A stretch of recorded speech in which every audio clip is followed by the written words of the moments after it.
Arts కళాశాల తెలంగాణ రక్త మాంసాలతో నిర్మాణమైన arts కళాశాల ముందు చరిత్రలో 1965లో ఈ దేశ ప్రధానమంత్రి ఇందిరాగాంధీ గారు ఈ ఆర్ట్స్ కాలేజీ మెట్లనెక్కారు.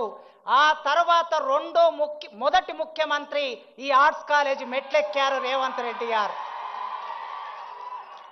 చరిత్ర మౌనంగా ఉంటది, చరిత్ర సంభాషిస్తుంది, చరిత్ర ఒక్కొక్కసారి సంవాదం నడుపుతుంది.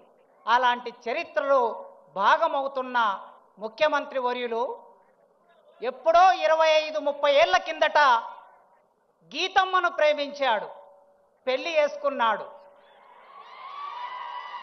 కానీ ఈ మధ్య ఇంకొక అమ్మాయిని ప్రేమించాడు ముఖ్యమంత్రి గారు.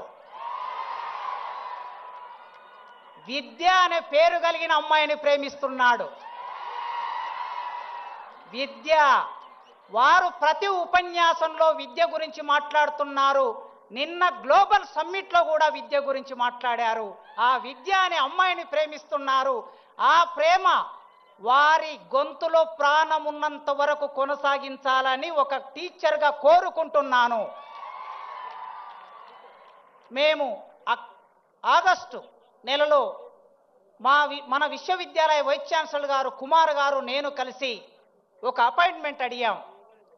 సాంఘిక సంక్షేమ శాఖ మంత్రివర్యులు అడ్లూరి లక్ష్మణ్ గారి ఆధ్వర్యంలో మేము ముగ్గురం వెళ్ళి సీఎం గారిని, అన్నా ఒక్కసారి ఉస్మానియా విశ్వవిద్యాలయానికి రండి, అక్కడ ఉన్న సమస్యలు చూడండి, ఆ సమస్యలను పరిష్కరించడానికి ఒక ఆలోచన చేయండి, మీరు తలుచుకుంటే విశ్వవిద్యాలయం రూపురేఖలు మారుతాయని మేము ఒక రిక్వెస్ట్ పెట్టగానే ఆయన ఒక్క మాట అన్నాడు, వైస్ ఛాన్సలర్ గారు, మంత్రి గారు, ప్రొఫెసర్ గారు వస్తున్నా, మీరు ఏర్పాట్లు చేసుకోండి అన్నాడు.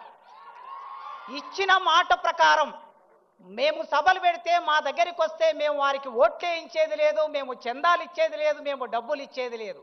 కానీ ఇచ్చిన మాట ప్రకారం వచ్చారు.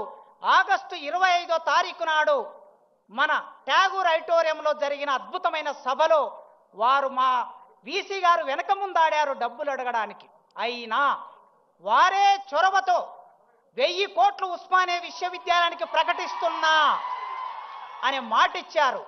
ఈ రోజుల్లో ఇచ్చిన మాట మీద